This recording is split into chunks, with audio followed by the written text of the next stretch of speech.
आइ हम एकटा जितिया व्रत के कथा लेकर उपस्थित छी अहाँ सब लग। अहाँ सबके जितिया व्रत के बहुत बहुत शुभकामना यऽ।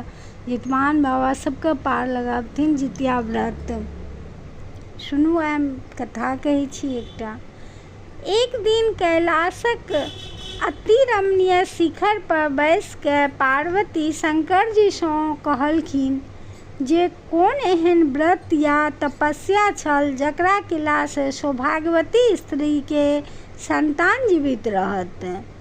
तकर उत्तर में शंकर जी कहलखिन आश्विन कृष्ण पक्ष के अष्टमी तिथि के यदि स्त्री लोकिन पुत्र कामना सँ शालिवाहनक राजा के पुत्र जी मुतवाहनक कुशल प्रतिमा बना के कलश जल में स्थापना कर तकरा खूब सुसज्जित कए के नजदीक के में एकटा पोखरि खुना के ओहि पर हुनकर निर्माण कए के ओहि पोखरि पर पाखरक डारि रोपि के ओहि के ऊपर में गोबर के चिल्हो के निर्माण कर राखि के नीचा में गोदरनी आकृति बना के राखि के देव के दुनू माथ पर सिंदूर पिठार लगा के फूल माला सँ युक्त धूप दीप नैवेद्य लऽ बाँसक पत्ता पर पूजा केला सँ पुत्रक जतेक जे ग्रह चक्र रहै अछि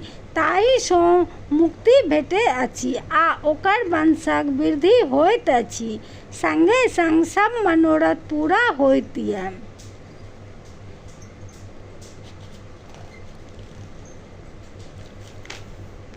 एहि पृथ्वी पर समुद्रक किनार में नर्मदा नदी बहैत अछि।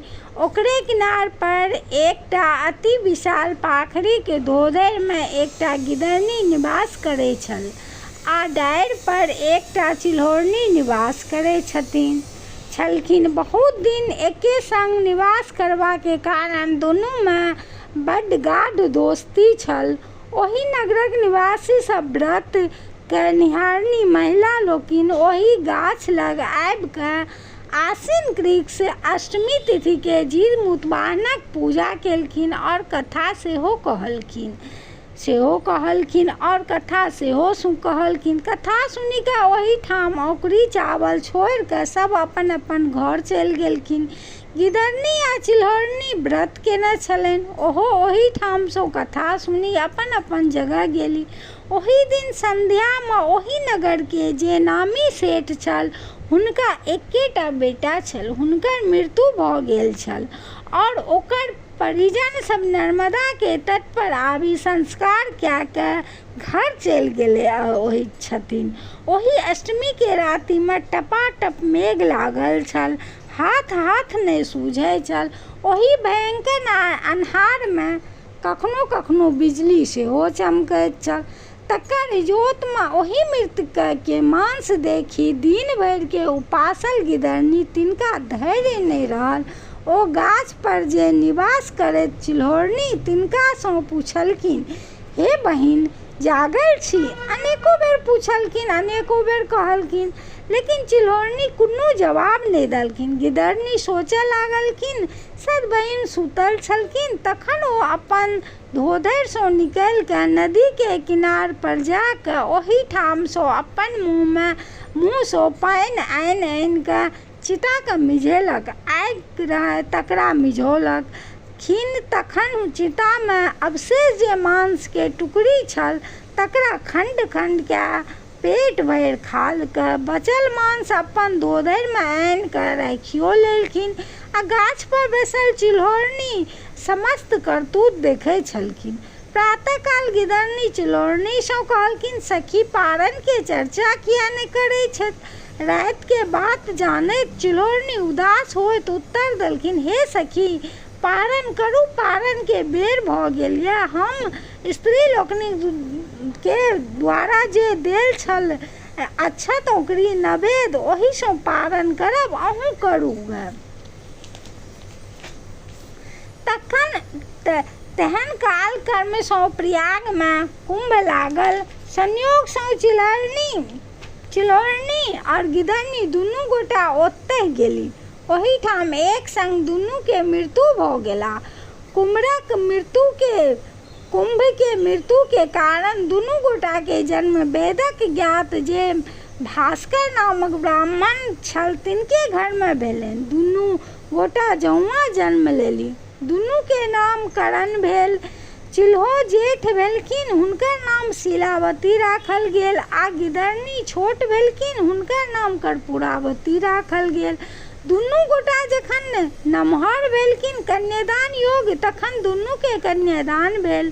पैघ जे छली शीलावती, तिनकर विवाह महामत नामक धनी मनी लोक तकरा संगे भेल। छोटकी के विवाह मल्यकेत नामक महाराज तिनका संग भेल। कालचक्र सँ कर्पूरावती गर्भवती भेली। बच्चा जन्म भेल लेकिन नहीं बचलनि, मरि गेलनि। एही तरह से कर्पूरावती के 7टा पुत्र जन्म भेलनि, मुदा 7 जन्म लेल मरि गेला। ओ परम दुखी रहै छलखिन। जेठ जे कन्या शीलावती, हुनका 7टा पुत्र जन्म भेलनि, 7 जीवित छल। एही दुख सँ कर्पूरावती जी मुतबानक व्रत क दिन खाट पर सुतल छली। राजा एहन जखन गृहवास सँ उपस्थित भेला तऽ जिज्ञासा केलखिन रानी कतय ये। तखन रानी के लग में रहे वाली खवासनी जाके कहलखिन अहाँ के राजा तकय अछि। रानी कहलखिन राजा तकय अछि। रानी खवासनी द्वारा सम्माद देलखिन जे कहू से नगर छथिन। तहन राजा आबि जिज्ञासा केलखिन प्रिय एना किया सुतल छी। जवाब देलखिन सुखे सुतल छी। राजा कहलखिन उठू। ताहि पर कर्पूरावती कहलखिन अहाँ यदि हमरा संगे सत्य करब तो उठब, नहीं तो नहीं उठब। राजा कहलखिन अवश्य करब। तखन रानी राजा सो 3 बेर सत्य केलखिन। सत्य केला पर कर्पूरावती ओछौना सँ उठि कऽ कहलखिन जे हमर बहिन शीलावती के साथ तकर 7 पुत्रक अहाँ गर्दन काट कऽ हमरा मंगा दिअ। तखन राजा पृथ्वी पर गिर गेलखिन और कानैत कहलखिन पापीन एहन बात अहाँ किया बाजलहुँ। एही तरह सँ बेर बेर कहि कऽ पर हुनका कोनो फर्क नहि भेलनि। राजा सत्य केने छलखिन। कहलखिन रानी सँ काल्हिक अहाँ के 7 गर्दन काट कऽ दे देब। कर्पूरावती हुनकर वचन के सत्य मान जी मुतबाहन के पूजा कैल। तखन राजा अपन सत्यक रक्षा हेतु चंडाल के बजा के आदेश देलखिन जे महामंत्रक जे 7टा पुत्र छै तकर गर्दन काटि कऽ कर्पूरावती के आनि कऽ दे दियौ। प्रातः काल 7टा मूड़ी आनि कऽ दे के ओकरा देखि कर्पूरावती अति प्रसन्न भेली। कर्पूरावती ओ 7 मूड़ी के 7 डाली में पियर कपड़ा सँ बान्हि कऽ 7 पुतोह के पारण लेल पठा देलखिन शीलावती के घर। शीलावती निष्ठा पूर्वक जी मुतबाहनक पूजा कऽ ओ 7 डाली मुँह के जे छल ओहिमे तारक फल भऽ गेल आ 7 बालक जीवित भऽ गेला। ओ 7 बालक अपन घोड़ा पर चढ़ि कऽ आबि कऽ स्नान ध्यान कऽ कऽ अपन अपन पत्नी लग पहुँच गेला। पुतोह अपन अपन स्वामी के मौसी के पठाओल तारक फल दैत कहलखिन जे अहाँ के मौसी पारण लेल पठौने छथिन। उम्हर कर्पूरावती शीलावती के 7 पुत्र के वध के शोकाकुल कानब सुनय के प्रतीक्षा करैत रहथिन। जहन कानब नहीं सुनलखिन तखन जिज्ञासा लेल पुनः दासी के पठौलखिन। दासी ओही ठाम सँ आबि सब समाचार सुनेलक। रानी के समाचार सुनि अति दुखी भेलीन। रानी तखन राजा सँ जिज्ञासा केलखिन हे महाराज, कहलखिन जे अहाँ शीलावती के 7 बालक के सिर आनि कऽ देने रही से ककरो दोसर के छलै। राजा उत्तर देलखिन प्रिय अहाँ के सोझा में तऽ 7 मूड़ी राखल छल, तखन एहन बात किया करै छी। रानी ताहि पर कहलखिन हमहूँ ओकर सबके देखने छलहुँ, तो आश्चर्य भेल ओ सब कोना जीवित भेल। ताहि पर राजा कहलखिन हे प्रिय अहाँ के बहिन पूर्व जन्म के सत्यव्रत के पालन केने छल, जकर प्रभाव सँ हुनकर पुत्र जीवित होइत अछि। राजा के मुँह सँ ई बात सुनि कर्पूरावती गुम भऽ ठाढ़ भेली रहली। अगिला वर्ष जीव मुतबाहनक जाहि दिन छलै ओहि दिन अपन दासी के शिलावती के ओहिठाम पठेलखिन। ओ जाकर हुनका कहलखिन जे रानी के कहने अछि जे आइ दुनू गोटा एके संग पूजा करब, कथा सुनब। तकर उत्तर में शिलावती देलनि कर्पूरावती महारानी छथिन, हुनका सँ पूजा करब आ कथा सुनब संभव नहि छल। दासी ओहिठाम आबि रानी के कहलखिन, ताहि पर कर्पूरावती कहलखिन हुनका 60टा पुत्र छनि, तकर गुमान अछि। प्रातः काल संगे संग पारण करय लेल दासी के पठौलखिन। दासी पुनः आबि कऽ कहलखिन जे हम दुनू गोटा एक संग पारण नहि करय सकैत छी। ई जानि रानी के देह में आगि लागि गेलनि। ओ खबास खरखरिया मंगा के पारण के जावन तो सामान लाय शिलावती के ओहिठाम पहुँचली।